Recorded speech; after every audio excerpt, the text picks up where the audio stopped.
Whatever is happening is Pakistan. If you don't resist it, if you don't contribute it, then you don't have any right to blame what is happening. کیونکہ 4 pillars ہیں, چاروں pillars کے اندر اگر دیمک لگنے لگے تو کون ذمہ دار ہے اس کا؟ 4 پلرز ہوتے ہیں اسٹیٹ کے. ایک جوڈیشری ہوتی ہے, آپ نے جسٹس منیر کے زمانے سے دیکھا کہ دیکھ میک مسٹیکس. آپ کو ریکارڈنگ یاد ہے, کیا کرا ہے کچھ نہیں, ہم نے 10 ارب روپے کا ڈالر کا جرمانہ بھر دیا, پیسے ہیں نہیں ہمارے پاس.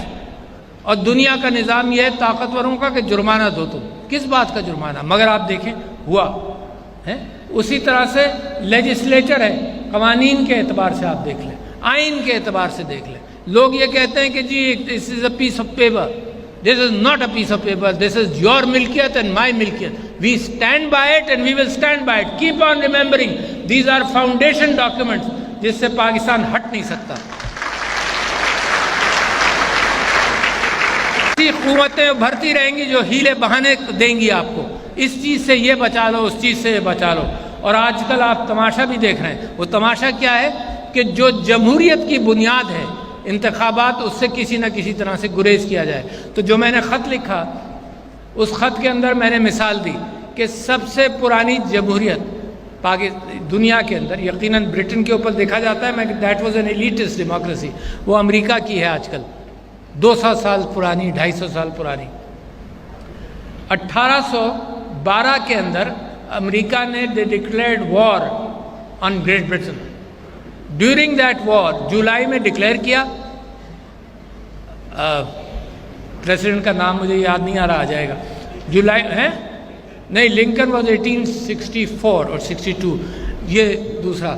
تو جب وار ڈکلیئر کر دی تو لوگوں نے کہا اب نومبر آیا, نومبر میں الیکشن ہو نہیں سکتے, تم تو جنگ میں ہو.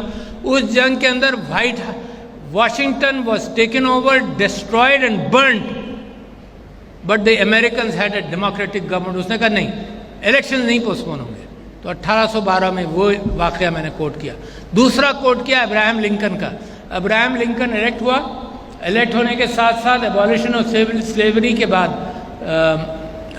ان کی سول وار ہوئی. اس سول وار کے اندر 1864 میں لوگوں نے اس کو یہ کہا کہ الیکشن کراؤ گے تو نہ خود الیکٹ ہوگے اور نہ الیکشن کا ماحول ہے, کیونکہ ہمارے یہاں تو جنگ ہو رہی ہے بھائی. اس نے کہا اس جمہوریت کی بنیاد پر میں کھڑا ہوں, اگر الیکشنز نہیں کراؤں گا کوئی بات نہیں, میں نہ ہی الیکٹ ہوں, میں الیکشنز کراؤں گا.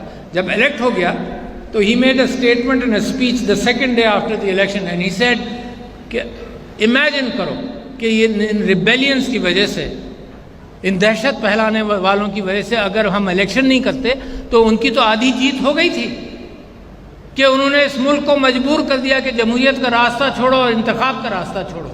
تو یہ میں نے 2 مثالیں دی ہیں, اس لیے دی ہیں کہ پاکستان گرتا پڑتا یہاں تک پہنچا ہے, اس لیے دی ہیں کہ مس انٹرپریٹیشن ہوتا ہے, اس لیے دی ہیں کہ ڈاکٹرائنز آف نیسیسٹیز اور اس طرح سے ہم نے غلطیاں کی ہیں, اس لیے دی ہیں کہ دنیا میں کہیں بھی جب الیکشنز ملتوی کیے جاتے ہیں تو اس کے بعد وہ راستے کھلتے ہیں جو غیر ان ڈیموکریٹک ہوتے ہیں. دنیا میں ہر جگہ دیکھ لیجئے.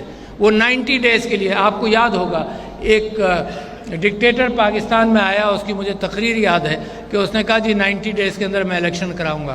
اس کے 90 ڈیز شاید 10-11 سال میں پورے نہیں ہوئے. تو لہٰذا آپ ذمہ دار ہیں.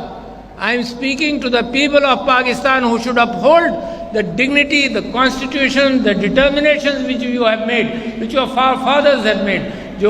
جو آئین کے اندر اور آئین کے سارے ڈاکومنٹس کے اندر آپ نے لکھا ہے اپنے لیے, اس ڈسپلن کو آپ پابند نہیں کریں گے. تو قائد اعظم کی جو بات تھی انہوں نے کہا کہ ایک تو یقین اور آپ کو ایمان ہو اپنے اوپر اور اللہ کے راستوں پر, پھر اتحاد ہو, اور اس کے بعد اپنے آپ کو ڈسپلن کرو.